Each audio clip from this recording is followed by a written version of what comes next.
Alright, before we start cooking, here's a brief once around of my kitchen.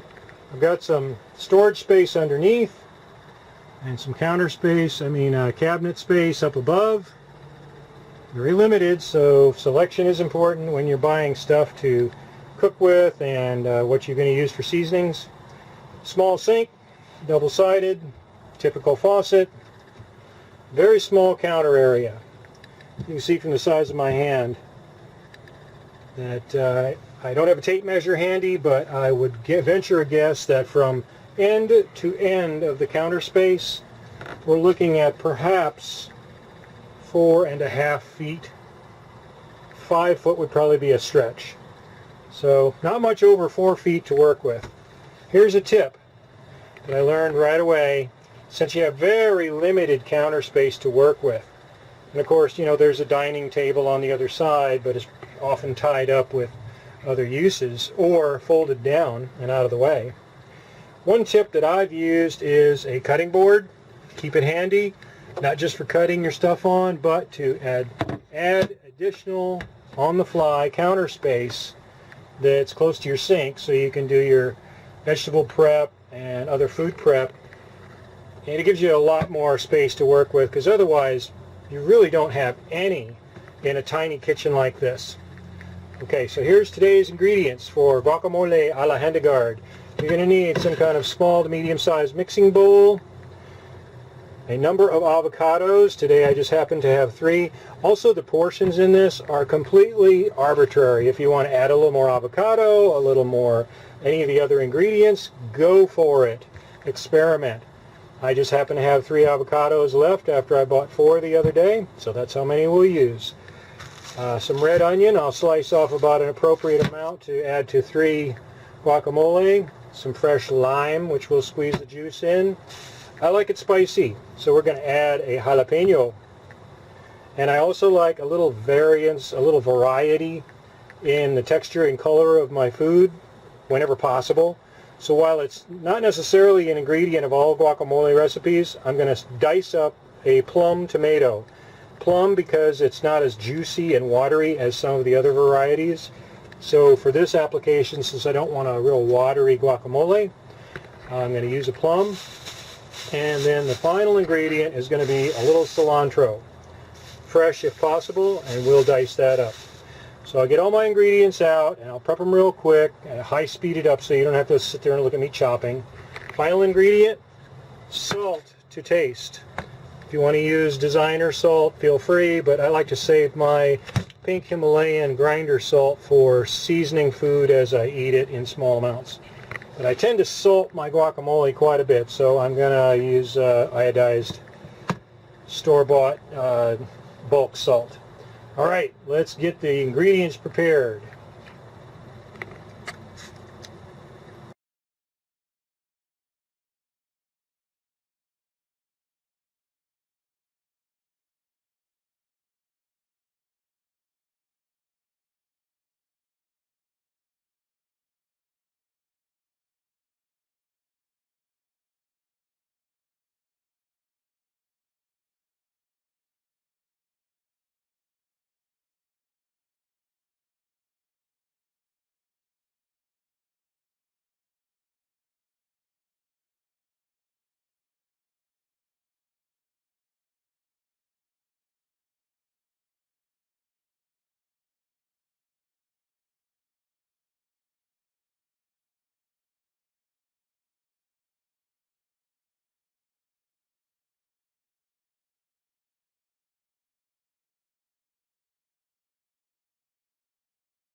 up and in the bowl, I'm thinking that based on the before I do that, let me just mention that I did the jalapeno last so that once I was done with it, I could use some soap on my hands to get any of the jalapeno juice off. It kind of gets under your fingernails, and it will come back to bite you if you forget and stick your finger in your eye later on. So now that I'm done with that and jalapenos have been dealt with,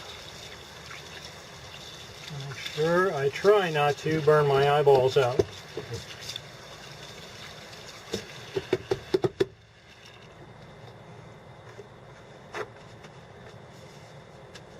It's a little messy, but hey, that's what cleanup is all about. You take care of the fun, then you take care of the mess.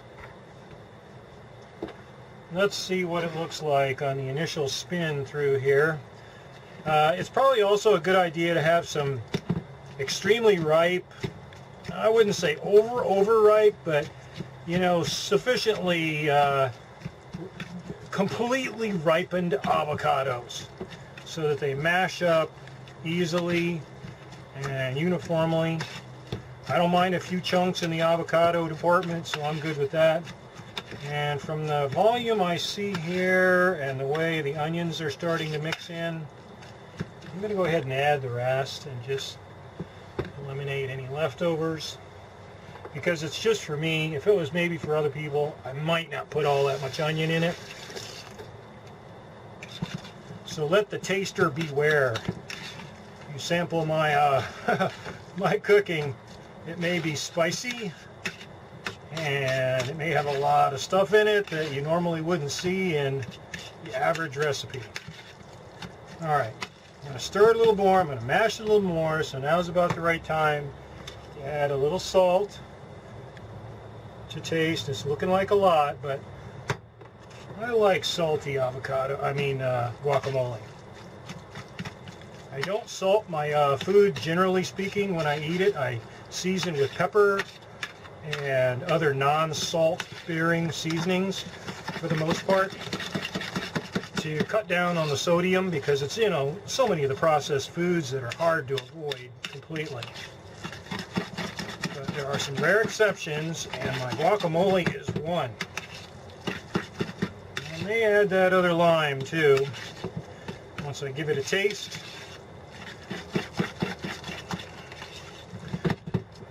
Alright, so we're starting to look like guacamole with a bunch of extra stuff in it. Tomatoes and onions. Alright, let's give it a little taste.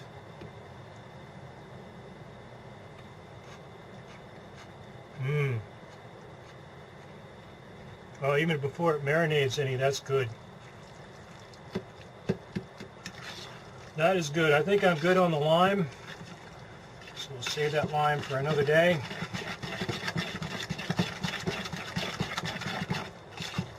It's thoroughly mixed up.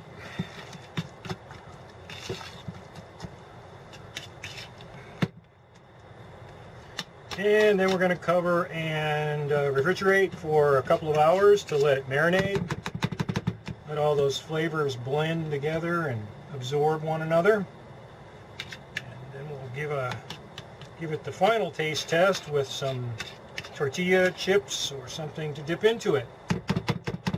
It's also great for the topping for things like baked potatoes, or a lot of things you could use it for other than just a dip. So that is pretty much it for my bachelor cooking guacamole a la Handegard. And we'll get back to it after it's marinated for a little while. And if I don't like it, I'm not going to tell you. Alright, that's it for my first edition of the RV Tiny Kitchen. I hope you enjoyed it. If it was interesting for you, or you have a comment to leave, please do so. Click the like button and share it on your Facebook page. Appreciate you watching. This is Chris from the Handegard channel. Bon appetit. And now for the all-important taste test. Feast your eyes on this. My guacamole has been marinating for a couple hours, and I have sampled it. So I'll allow you to share in the delight of guacamole a la Handegard.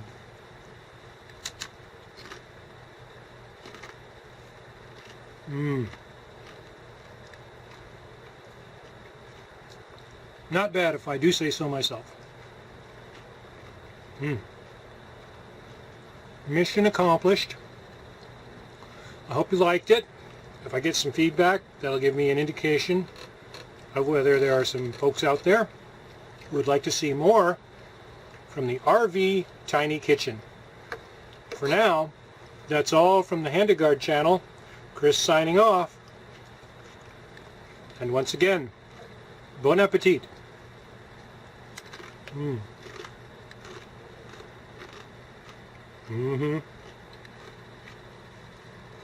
Oh yeah.